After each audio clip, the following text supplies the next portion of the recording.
The task ahead is not easy, but nothing worth doing ever is. Together, we will fix the foundations of this country. Together, we will deliver the change that we promised. Together, we will build a better Britain. Let's move even faster. Let's fix things. We can do it together.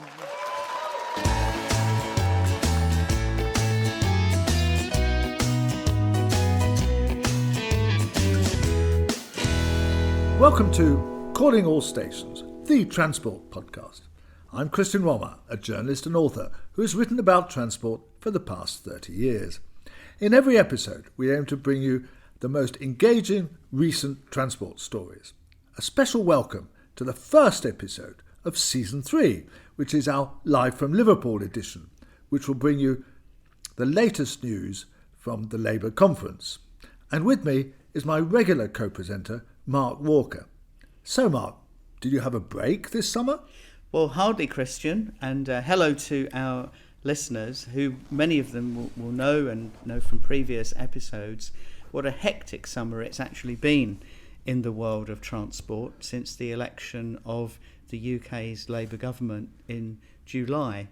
And my work, and indeed yours, has involved tracking a lot of the developments in this area. Indeed, I've been writing lots of pieces for various newspapers, the I newspaper and other publications, even the Spectator, and I've been on Panorama. Well, exactly, and I'm sure many of our loyal listeners will have been amazed to find you being beamed visually into their homes in the Panorama edition, the hour-long edition, which took a very deep dive into the story of HS2. Which is a story that I have covered really since its inception in 2009. And as you know, I've always been a critic of it. And in the Panorama programme, I did kind of point to various issues and problems with it, noticeably, of course, the overspending and the way that it's been cut back and so on. But oddly enough, Mark, now I think that they've got to complete the thing. So this is one of the issues that one might have expected would have come up at Labour Party conference, but I haven't heard nary a word about it. In a moment, we'll look at what the Transport Secretary Louise Haigh said in her speech to the Labour Party conference on this and other matters. But I think it's also worth reflecting for our regular listeners that, of course, in some of our earlier editions, we've covered HS2 in detail, and those back episodes can be found on our website and through whichever platform our listeners are using. And of course, in particular, we held 3 site visits to construction work for HS2, and were enormously impressed with the professionalism, skill and dedication of the engineers and designers and so on who were undertaking the work. Yes, although when we went to Birmingham, I was rather shocked to find that they built a viaduct towards Curzon Street Station, and Curzon Street Station, like Euston, is a complete desert, and it's just a cleared area. At that point, yes, and we look forward to seeing the station taking shape in time. So apparently Lou Haigh did make a small mention of HS2, Mark. Yes, I was in the conference hall for the speech by Louise Haigh, the Secretary of State for Transport, to Labour delegates, and there was a small reference to HS2. Friends, there is so much more to do. We're going to transform the way we invest in infrastructure. We'll get HS2 back under control and give people faith that Britain can build again. And we'll work across government to deliver a 10-year infrastructure strategy which supports growth right across the country. But that passing reference was embodied within a much longer text which dealt with the achievements, as Louise Haigh was presenting it, of the Labour government during its first 2.5 months in office, when transport policy is featured very heavily in the announcements that have been made and the legislation that's been introduced. Listeners will know from earlier episodes that the government has already introduced its bill to facilitate the ending of privately operated passenger rail franchises in Great Britain, and in particular in England, and that completed its Commons parliamentary stages back in the early part of September, and will be returning to the House of Lords for their Lordships consideration early in October. And also there have been announcements on bus policy from the Labour government in recent weeks. And did she refer to these achievements? She did indeed, and in fact the Transport Secretary was, I think, in some ways the overriding message was to say to the conference delegates, look, I made you certain promises a year ago when I addressed you as the Shadow Transport Secretary, and I have fulfilled my promises. Listeners will remember that a year ago is when we first heard the expression passenger in chief from Louise Haigh, describing how she would be approaching her supervision of the rail industry. And then in the conference speech, she spoke about the legislation to return operations to public ownership, for which it must be said she received a sort of impromptu standing ovation in the middle of the speech. People love this, don't they? Because apparently in Keir Starmer's speech, when he mentioned rail renationalisation, he was given a standing ovation. That's exactly right. It's almost a kind of Pavlovian response, it seems, amongst the conference delegates to celebrate this. And it is a bit of old-time religion from the Labour Party in a context of, as we now know, tough financial circumstances that they're having to address as we approach the budget, the Chancellor's budget. I think it's because it's seen as reversing a Tory party policy. Because actually, the detail of it, Mark, to be frank, is they're taking back the franchises. It's a good idea. I've always argued in favour of that. I didn't see the point of the franchises. They can reintegrate the railway to some extent, but they're not recreating British Rail. There's not bringing the rolling stock. They're not renationalising that. They're not renationalising any more of the engineering. They have renationalised some of it. There's going to be no recreation of things like the catering arms of British Rail, or indeed the research arms, or anything like that. So I think it's a symbolic thing that the Labour Party faithful really like. Yes, and they also like, and Louise Haigh herself is especially fond of the measures that have been put forward for buses. And Louise Haigh said in her speech, I stood in front of you and promised last year that we would extend powers so that every area of the country could run their own bus services, just like London has done for decades. And she explained to the conference how she feels that she's fulfilled that promise. But there was a very interesting twist on both the rail and bus policies when the Secretary of State said that by overturning the ideological Tory ban on public ownership of bus policies and indeed the rail measures, that in her words, don't let anyone ever tell you the colour of the rosette doesn't matter. Don't let anyone ever tell you politics doesn't change things. We're not just cleaning up the mess of the last 14 years, we are ripping up the very roots of Thatcherism that have undermined and run down our transport system for decades. So a big cheer for that. I bet she did. I wish in a way, but it's good that they're presenting it that way because it opens up the way for future policies. But there is an irony here, Mark, which is probably not lost on you either as a long-time transport person, which is that while they're abolishing franchising for the railways, they're creating it for buses. Yes, it is an interesting contradiction, isn't it? And I think they try to resolve that contradiction in part through the suggestion of setting up more municipally owned bus companies. But of course, under a franchising regime, even those municipally owned bus companies would presumably have to bid for the contracts in competition with the private sector. They wouldn't automatically become the default operator of services. Well, that's a good question, isn't it? Because in the places where there is a municipal bus operator, I think places like Nottingham and Reading, I think, are two examples, Ipswich as well, that they are the only company running buses. I don't think they have competition in those places. They do operate in a deregulated environment, so they are subject to competition from the private sector. Though I think it's fair to say some of the municipal operators are outstandingly good and do tend to... They win prizes in the bus awards. Tend to be very well thought of by their customers. I should say that the Secretary of State didn't just talk about surface transport either. She said in her speech that the Labour government had announced world-leading legislation to ensure flying will be greener. Also called time on divisive culture wars around walking and cycling. Repealed the toxic minimum service level legislation, which is an industrial relations type issue.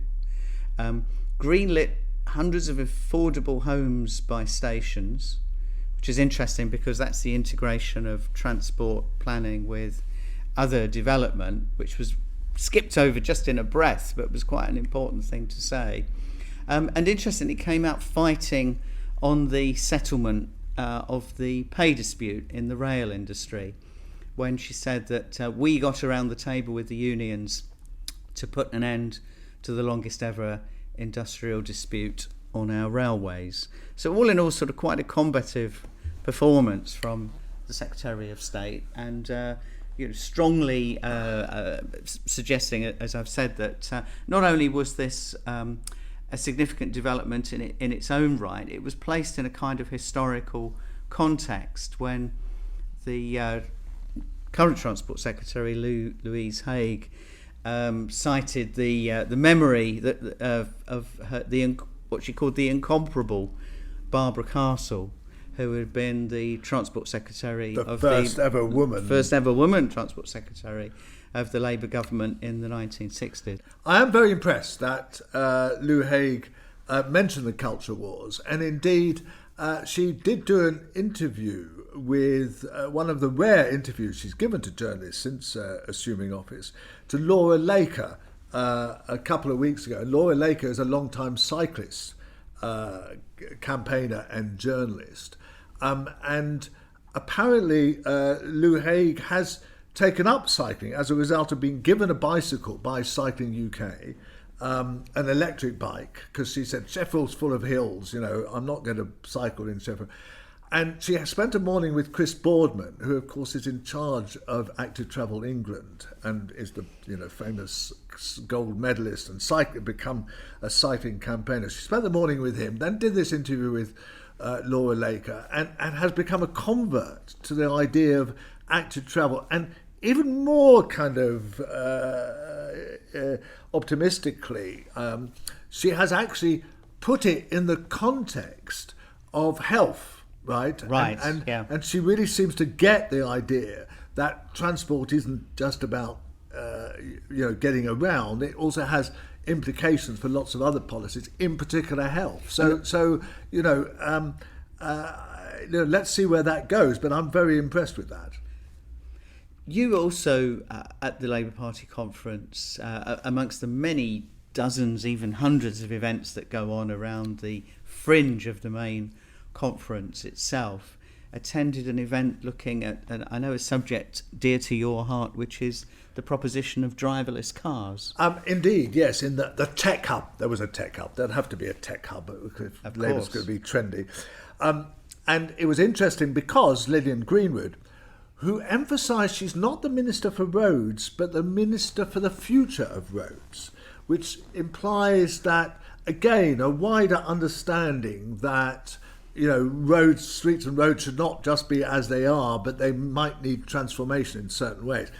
And she gave a speech that actually, I think, was a bit over enthusiastic about driverless cars. I think to some extent she might have drunk the Kool-Aid for the moment, and has probably not realised the kind of background to this, and the fact that driverless cars have faced a lot more problems than had been expected, and there were many predictions in the 2010s that we'd have lots of driverless cars by now, and we haven't. But nevertheless, she spoke very intelligently about it, and she was talking at an event that was sponsored by the people who make these little pods that go round Milton Keynes delivering things.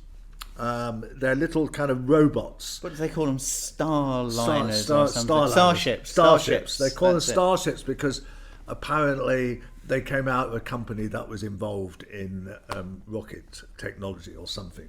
But anyway, there's quite a lot of them. They claim they've made 120,000 deliveries with these things, and that people like them and kids talk to them, and these things talk to you and they say thank you very much if you let them past and so on, and they get up and down pavements and whatever.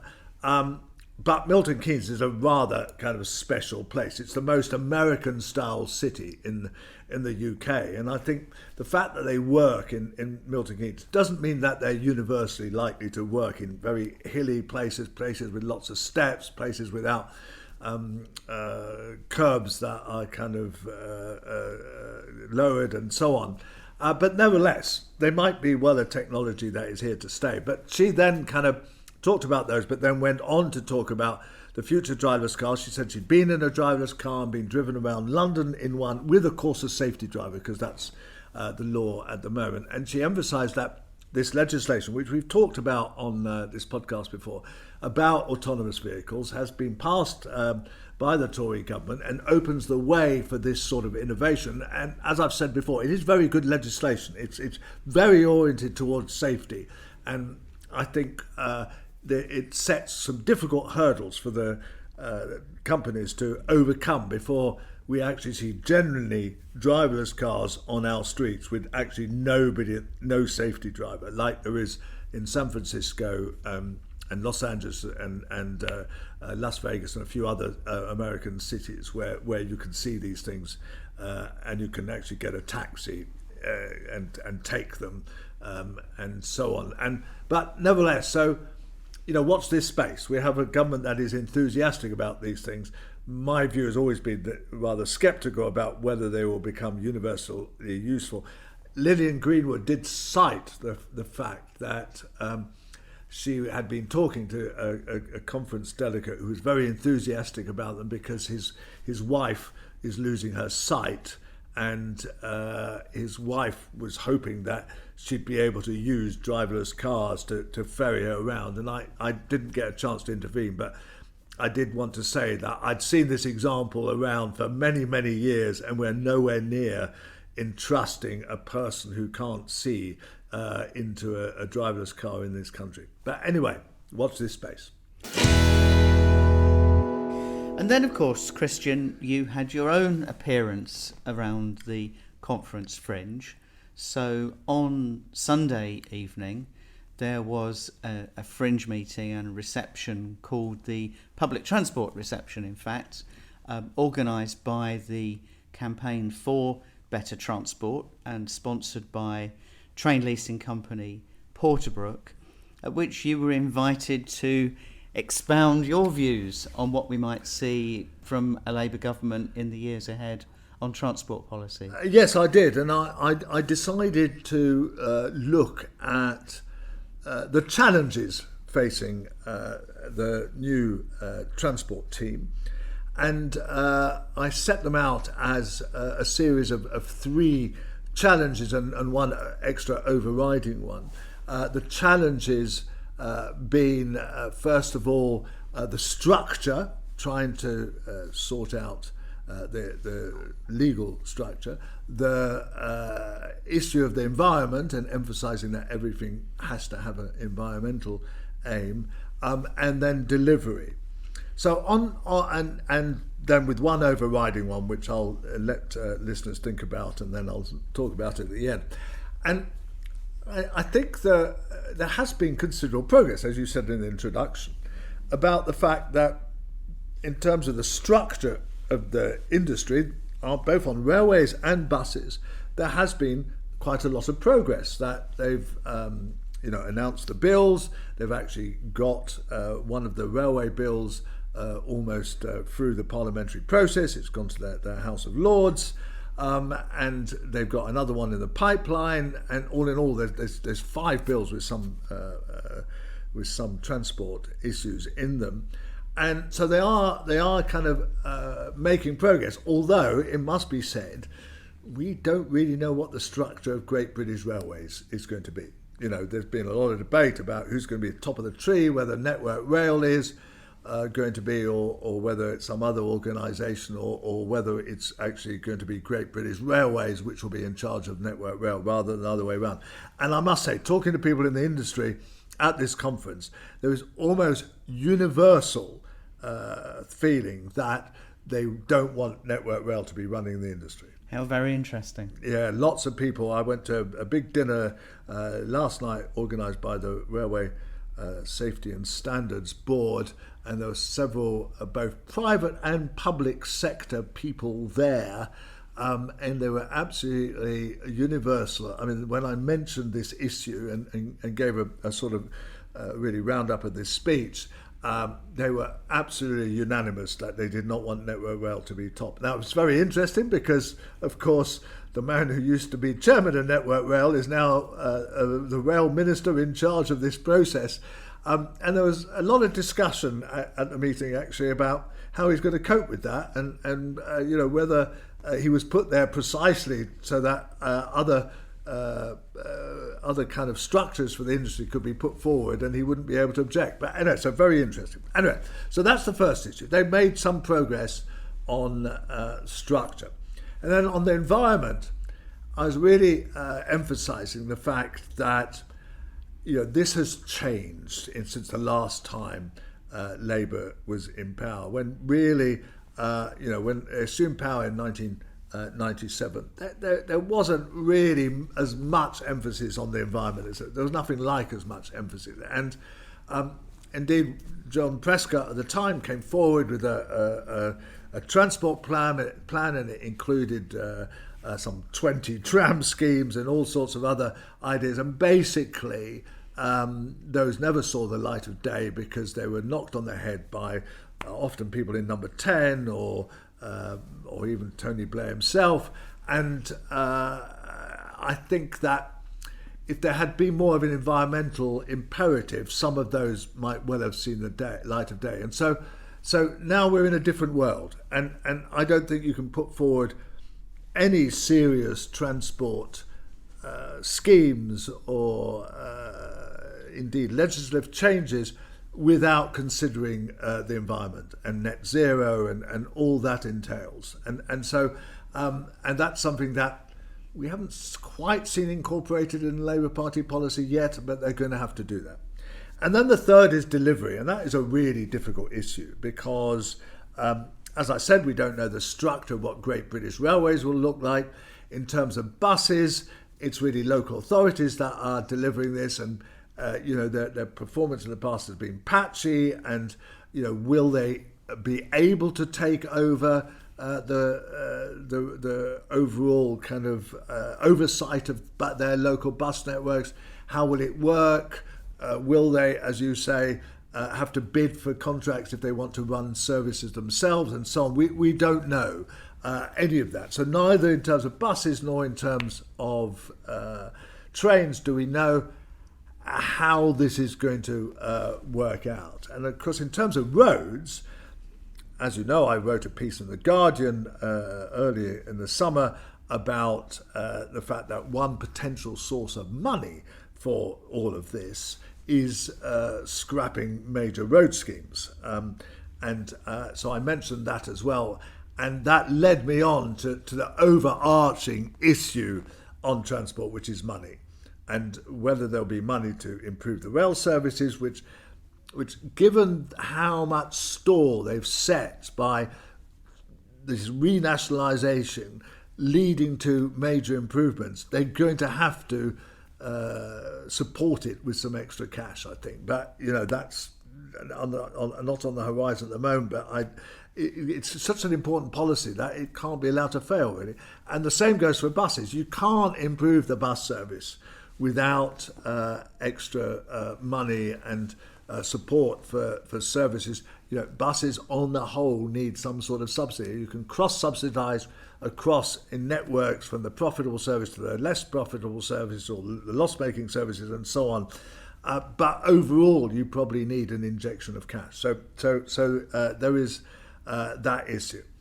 And I set this in the wider context that transport is not just about transport, as I've mentioned. It's about all the other aspects.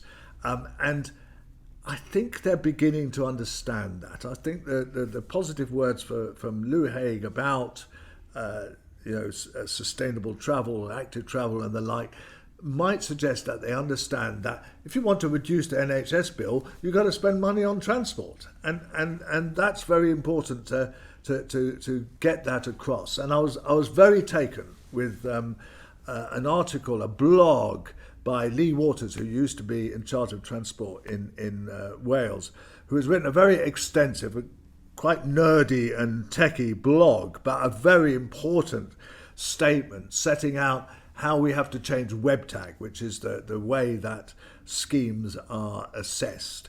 And if we don't ensure they're assessed in a different way, because at the moment, lots of benefits of schemes come from very small time savings by people using the new form of transport, multiplied up by a monetary sum and so on. And this whole process means that we gear things towards saving time rather than gearing towards enabling people to get to their jobs, or improving communities by making them more accessible, giving tourists a chance to get to play, all these kind of other factors that really should determine whether we support transport projects or not. And to end where we started, that's one of the points I made in the Panorama programme, that one of the fundamental problems of HS2 was that it was designed for 360 kilometres per hour. And in other words, it had to actually, the track was designed for 400, and the trains were going to be running at 360 kilometres per hour, faster than any other. Lots of Boris type boosterism saying this is going to be the fastest railway in Europe and so on. And that was partly a result of this faulty methodology, this WebTag process that led the designers of HS2 towards a very high-speed railway, rather than one that might have gone a bit slower, but kind of served more destinations, or was cheaper to build, or whatever. So there's a big agenda in all that for the Labour Party, and that's really what I tried to set out in my speech. Here's Christian's final thought from the Departure Lounge. Well, in 1998, when I was just out of nappies, I wrote a piece for the Evening Standard which advocated the pedestrianisation of Oxford Street. And it's something that has been dear to my heart for a very long time, because I'm a Londoner. I've used Oxford Street all my life. It's deteriorated terribly. It's always been stuck with traffic. The cars aren't supposed to run down it, but that's not properly enforced. Taxis run down it. It's a bus barrage, and so on. And over the years, I've campaigned and written about it when I tried to be the mayoral candidate for Labour in the mid-2010s. The pedestrianisation of Oxford Street was key, and it was also key when I tried to be the local MP there. It was really part of my campaign. Lost me some votes, by the way, gained me some votes, but I do remember some people being very hostile to the idea. And at the first hustings of the mayoral election selection process, I put out the idea about pedestrianising Oxford Street, and Sadiq said publicly, "Oh, that's a good idea." And he then endorsed the idea and started using it in his speeches. So I'm very proud that some 9 years later, or 10 years later, Sadiq has now announced that after Labour won Westminster Council, made it easier, he is promising the pedestrianisation of Oxford Street and its transformation, which I believe is still vitally important. Now, there is an issue here. The Westminster Council, it might be Labour, but it's not entirely enthusiastic about this and set out various conditions. But actually, I think Sadiq would be able to overrule that and surely would be able to, have the superior power, given that his council is sort of above Westminster, would be able to push it through. But, again, it's a very interesting debate, but hopefully at last there will be the transformation of London's, indeed Britain's, premier shopping street, and it will reverse the decline, because it has lost some of its major shops. It's going to get IKEA soon, but otherwise it's lost a lot of major shops. It's got a lot of these American candy stores, which seem to be dodgy fronts for illegal businesses. And so at last we're going to get a transformed London. Calling All Stations, the Transport Podcast with Christian Walmart, is produced by Cogitamus Limited, a leading provider of public affairs consultancy services in the sector.